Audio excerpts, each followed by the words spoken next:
Hi guys, welcome to the Human and the Machine channel, where we talk everything Web3 related. Today we have an amazing episode that it's all about Web3 gaming, and this time it's a shooter game using Unreal Engine 5, and you're not going to want to miss this out. So today we have with us Corpo Team, who's building the game called Citizen Conflict. So stay with us. Thank you very much for being with us today. Raz, where are you guys at? Tell us your personal background, just a few minutes so people understand where you're coming from. Thanks, man. So basically, we are based in Slovakia. My personal background, I'm coming from the corporate banking system with more than 10 years experience in corporate banking with investments. So this, my background really helped me from the very beginning to find right investors, to also have some friends around me who help us to grow. And then we got a lot of experience with the gaming sphere, with the mobile games and passion for game. We was working from 2018 from the Web3 games. So like it was a really great synergy between the financial aspect and the passion for the games. Nice. It's a really nice blend. So interesting. Dave, what about you, man? Past experience, I've been mostly doing the marketing. I had one marketing agency before. I was the CEO of one fashion brand. And then my hobby was always, since I was studying economics on a university, my hobby was always investing in the stock market. So when I found out about crypto, there was passion straight away. So I met Russ. He gave me the opportunity to work on this project, and I fell in love with it. So since then, we are working on this together, and I think that we move a lot faster than other companies, and we cannot wait to guys check out our products. Beautiful. So, Raz, can you tell us about Citizen Conflict? What is it? Yeah, basically it's the next Call of Duty for blockchain gaming, in my perspective. I'm not talking that it is Call of Duty yet, but it will be definitely. Basically, our ambition is to create a really realistic shooter game, with the ability. So imagine that you have the Call of Duty with super cool abilities and effects and stuff like that. So it's kind of a little bit split between the realistic stuff and the fun part for the gamers. Yeah, from the very beginning, we got inspiration from the game as Overwatch, Apex Legends, and stuff like that. When I was young, I was playing like Counter Strike. It was something that really affect me as a player, and everybody loved the CS:GO. So basically, like the shooting genre was something we would love to create with a passion for the gaming, with really something unique and cool. And Citizen Conflict is something of mix of the Call of Duty, of the cyberpunk and stuff like that. It's set in the cyberpunk environment, kind of dystopian city, and we really like create a lot of stuff super cool and unique, never seen before in the crypto, not even the Web2 game. And I think that the blockchain gaming with ownership for the players, and this monetization aspect will bring really a different stream for the players. So will be super cool gaming mechanics, and I'm really can't wait to show you the game, to show you the game mechanics and visuals and quality we are working on. That's amazing, man. Seems like you're really guys are diving totally in what Web3 is all about. So, Machine, I'm sure you're dying to ask your boring questions, man. Yeah, excuse you. Well, look, here's the thing, Ross. That's cool. But we have heard a lot of these like shooter games going into blockchain and being unique and so forth. So can you really tell us what makes Citizen Conflict unique and why is it? Yeah, so show me the games, man. There is a lot of cinematic trailer, that's for sure. There is a lot of videos also for sure. But where are these games? Basically, like there are a few which we're working on with the high quality. We are aware of it, and basically our uniqueness is in our team. We are super high motivated team, really passion for the games, and with this crazy experience with the security field, with the gaming field. We got the members from the Ubisoft, Electronic Arts, so a lot of experience for creating AAA games. So this help us really scale and really grow faster, as David said, faster as the competitions. But also like our uniqueness, we have like different heroes, abilities, game mechanics, and really realistic shooting mechanics and stuff like that. Because in the end, what's matter for the gamers is the quality of the game, not the background, not the team, everything. It had to be great game. So I think that a real like difference between Citizen Conflict and other games will be visible once the game will be live and when the other team delivers, so we can compare the projects. Till that, we don't have like other projects to be compared with because they are not playable yet. And Citizen Conflict is really coming live soon in December, and it will be super cool. Really, a lot of details, animations, VFX. We have the sound directors working on crazy sounds. A huge team, already more than 100 employees working on the team. So I think that projects will be super high quality. You guys keep talking about quality, right? The visual effects, it's got to be fun first. And we have to talk about this. You guys are using Unreal Engine 5. Can you tell us more about this and why you chose this engine for Citizen Conflict? Yeah, basically we was like testing like also the Unity, like it's much easier, but Unreal Engine is definitely the competitive gaming standard for AAA games. Mostly if you are looking for the multiplayer game, because the programming language in C++ is so much like secure. And for example, if you're doing the competitive esport games with the money, like the crypto in under the hood, like there is a financial aspect, you really need to be like working really high level on the security aspect. So imagine that you play the Call of Duty or Warcraft, whatever, and somebody is cheating, so then just claim it and you can just ban the player and that's it. And imagine that you're cheating in this game or you stole some other player something. So really like the security aspect is really important. So that's why we choose the Unreal Engine, the C++ program language, and also like the Unreal Engine 5 really like brings with crazy new technology like Nanite, like the Lumen, like the lighting system is crazy good.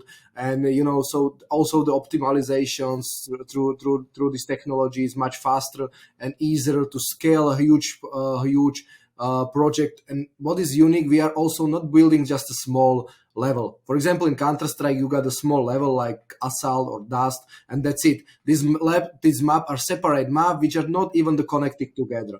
What we are doing is that we are creating the persistent open world, really huge map.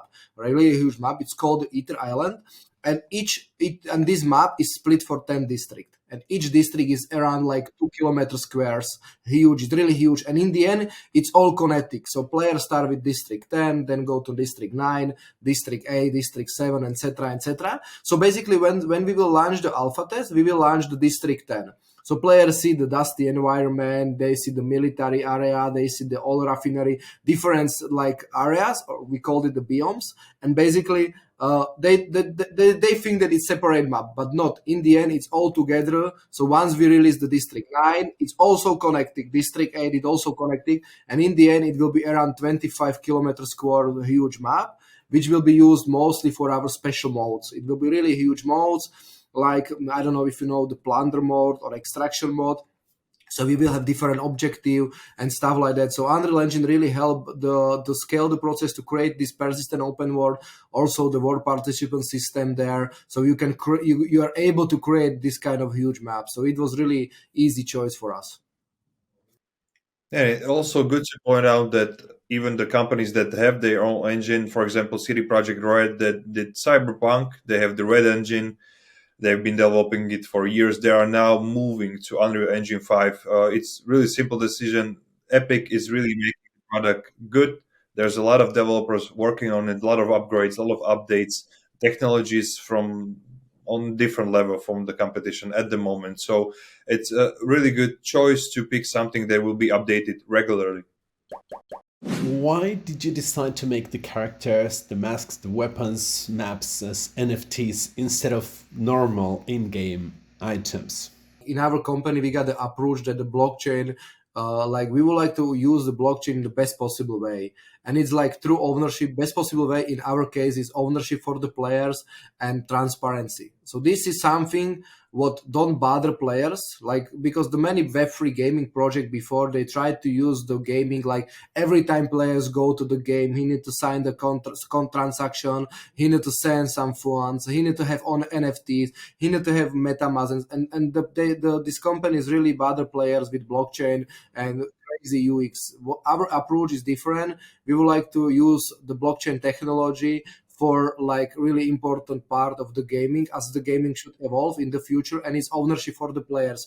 Because once you register to our game, even your profile account is as NFTs. So if you don't like the game and you play some matches, you get some experience, you win some NFTs, you win some like weapons, and you decide to sell it all in once, you can sell it as a citizen ID, like your whole profile, and you can sell it on the as an NFT. So this is like also legally to give the players also option to legally sell these profiles and make this money from it. So also like NFTs are really important. So if you want to own something, some piece from the game, like super rare NFTs or gaming assets, the NFTs really make sense for this aspect. So for us, we was really motivated to give players freedom, and you can see what happened now in FTX. So when you don't own something, really own on your wallet, it's not your own. So NFTs make really sense in gaming industry.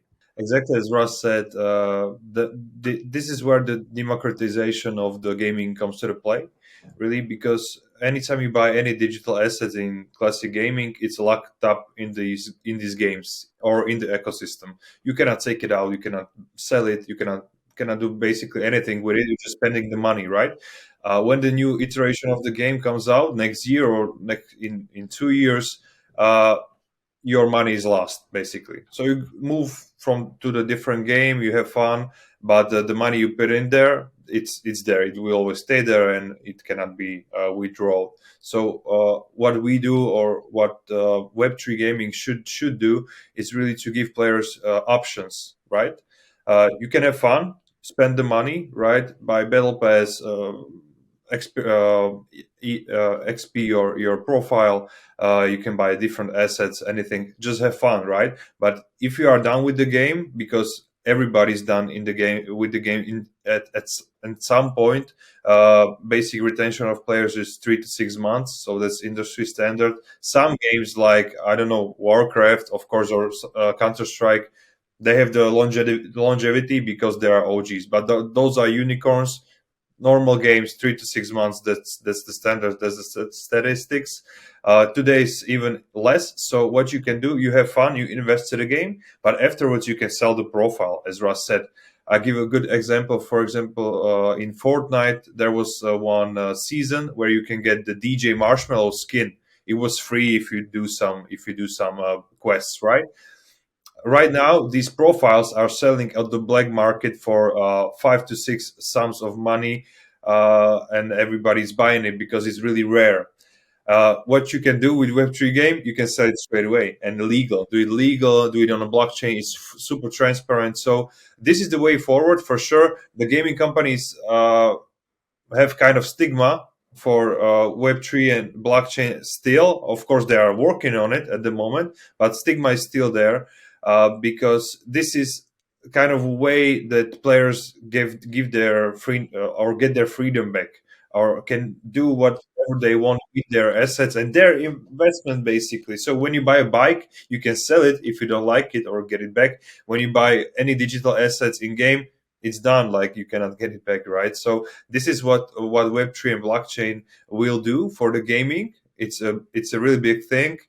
For everybody, and players can spend even more money this way, right? Because they won't be like bothered. Okay, if I spend this, it's like going away; it's never coming back. So, but if there's a chance I can sell it later on the market, I would be maybe open to buy or buy more, right? Buy more stuff. So this is the way forward for us, for sure. And in Citizen Conflict, you will see it how it can be done for AAA industry.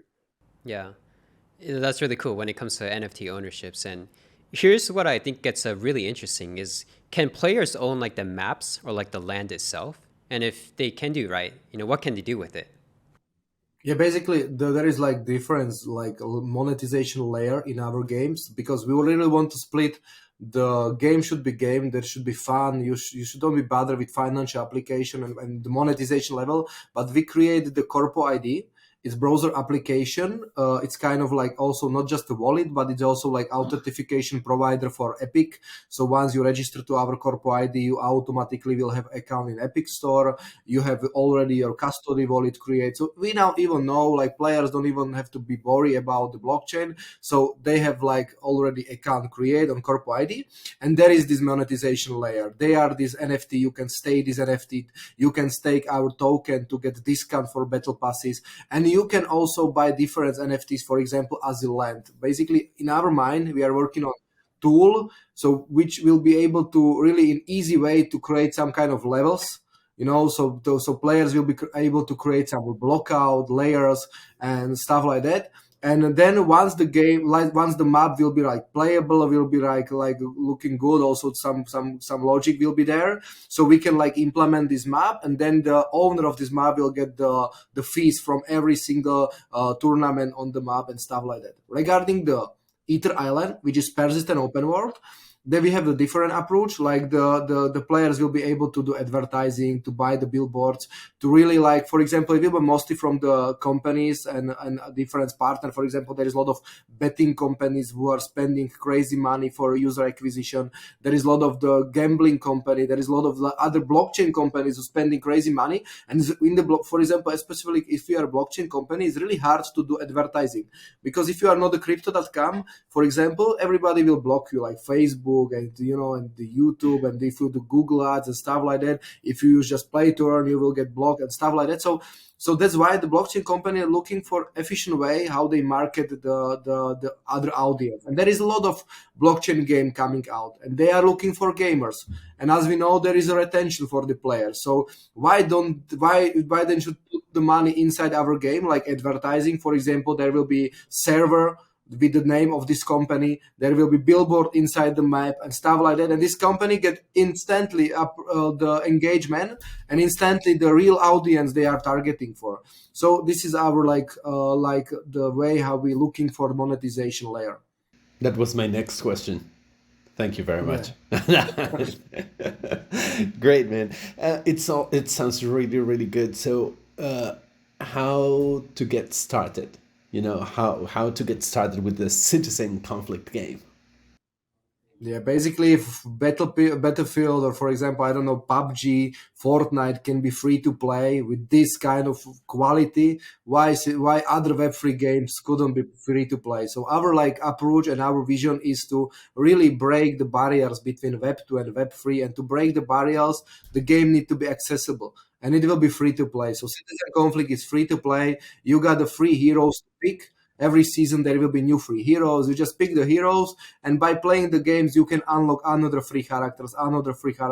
So without spending even the cent, without even owning any kind of crypto, you can really enjoy the game. It's not pay to win. It's everybody. Even if you have the coolest character in the game, it's still the same attributes. It's really like competitive gaming. And the way how you will support the Citizen Conflict, how you can support our developers and ours, is to buy the battle passes, to get the cosmetics, to unlock super cool stuff, the new weapons and stuff like that. But for entry, there is like no barriers. We need to really break the barriers between this Web 2 and Web 3. It's really accessible, free to play. So you just need to have the computer and download the game. That's it. Perfect. I do have a question. When it comes to Web3, right, digital identity is a new framework, and I think a lot of companies are using this. Now, in the gaming sphere, it makes sense to have like a gamer ID, and I believe a citizen ID is like this form.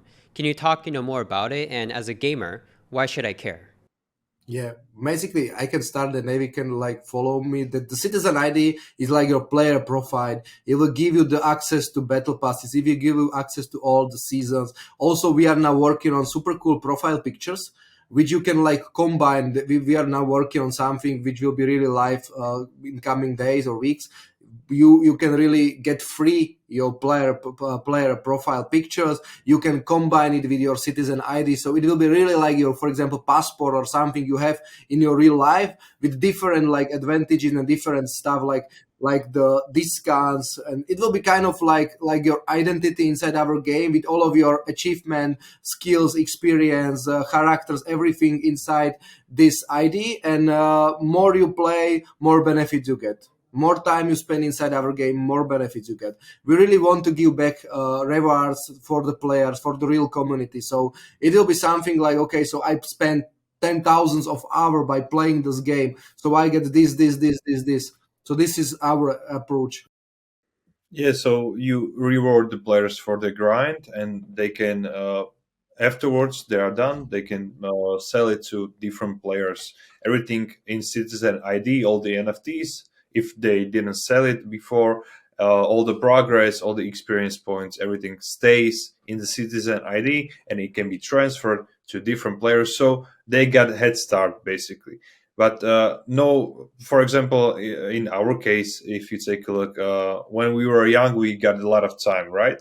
When you are older, you have maybe more money, you have no time. And I want to progress. I like this game, right? But I have like, I don't know, 30 to 1 hour a day that I can spend there.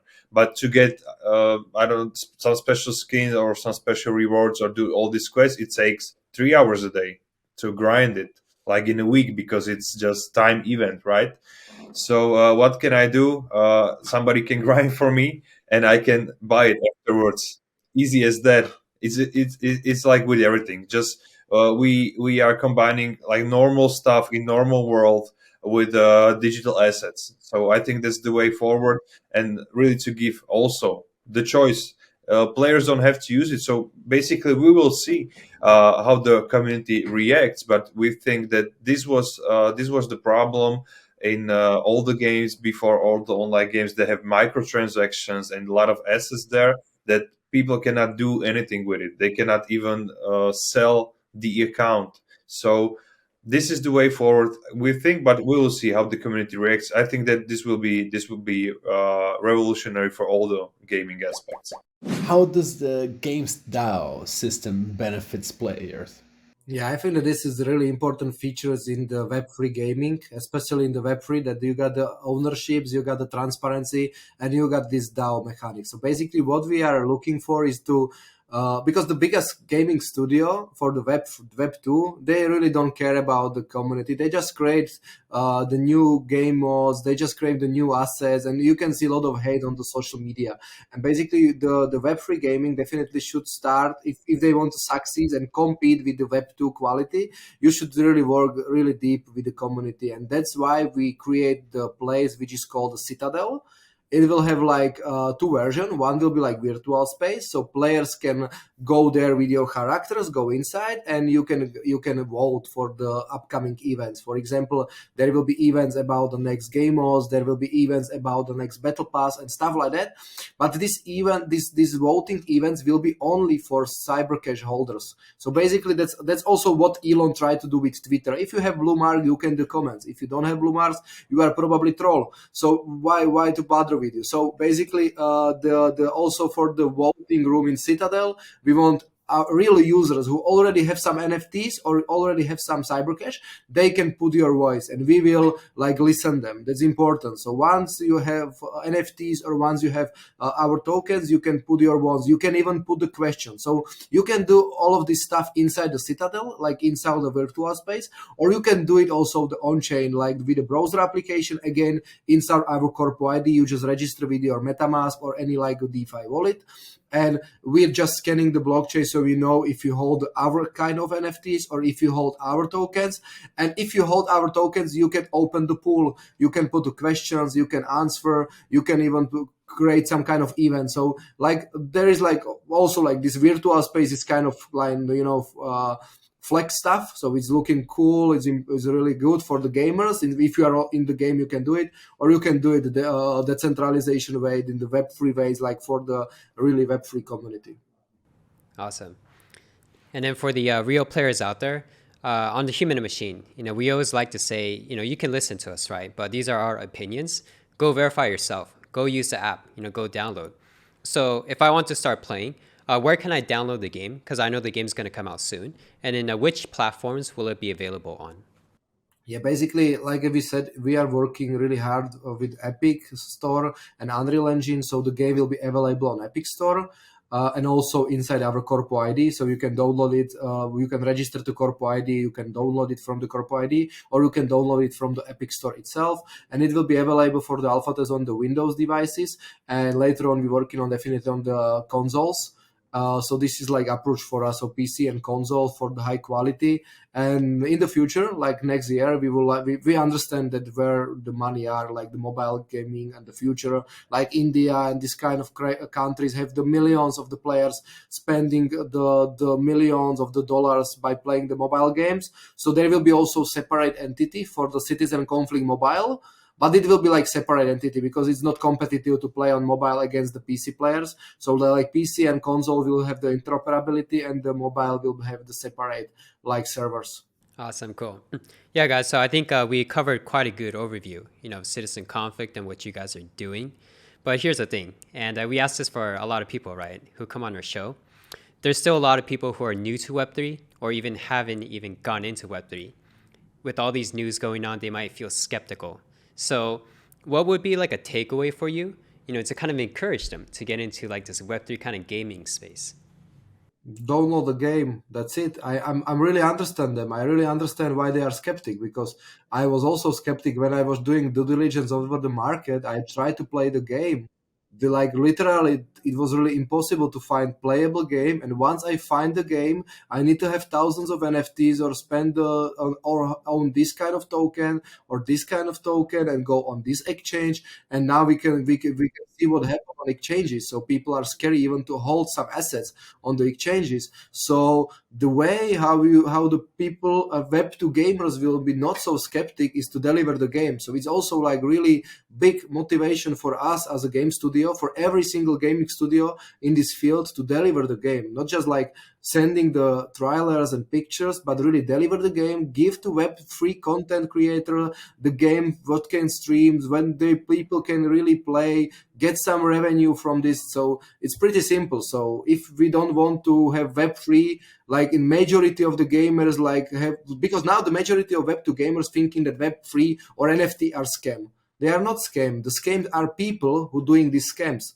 Because imagine that you buy some vehicle, some car, which was broken. So the scam is the vehicle or the people who sell you this vehicle. So again, the same sentiment is with NFTs. So they are always bad people in this space, in Web2 and Web3. But in Web3, there was majority of the people like this kind, because there was like crazy money, without due diligence, without the game live. When we was in the bull market, like everybody raising 10 millions for literally nothing. So now we can see in the bear market who is really building. And so that's, I think, what we can like do for the whole Web3 is to deliver the game. I couldn't say it better, Russ. This is our opinion. Download the game, test it out. It's free to play, man. Nice. Guys, it's been great talking to you guys. Seriously, you are the kind of people that give credibility to the space, right? One thing that I hear over and over again is like, look, the blockchain space as a whole, Web3 space, you may think is like a fraud or like a scam, or people really don't understand or have never heard about it. But the fact that it's attracting the brightest minds in the world right now speaks for itself, and people like you again really are a testament to this. So I think, Hikaru, we are kind of done here. I mean, we have a great project in our hands to show to our community. What do you think? Of course, I mean, it's not that we show, it's people can go download, right, and verify themselves. So yeah, I mean, I think the game will speak for itself, and that's it. Yeah, simple as that. Thank you guys for having us here. Oh, thank you, Raz. Thank you, Dave. Thank you very much. Thank you guys very much. See you on the next one. All right. Take care. Yes. Take care. See you. Bye. Bye. Guys, for the latest news and updates, be sure to follow our social media, including Twitter, Facebook, Telegram groups, and TikTok. there you go. Follow us. Links down below.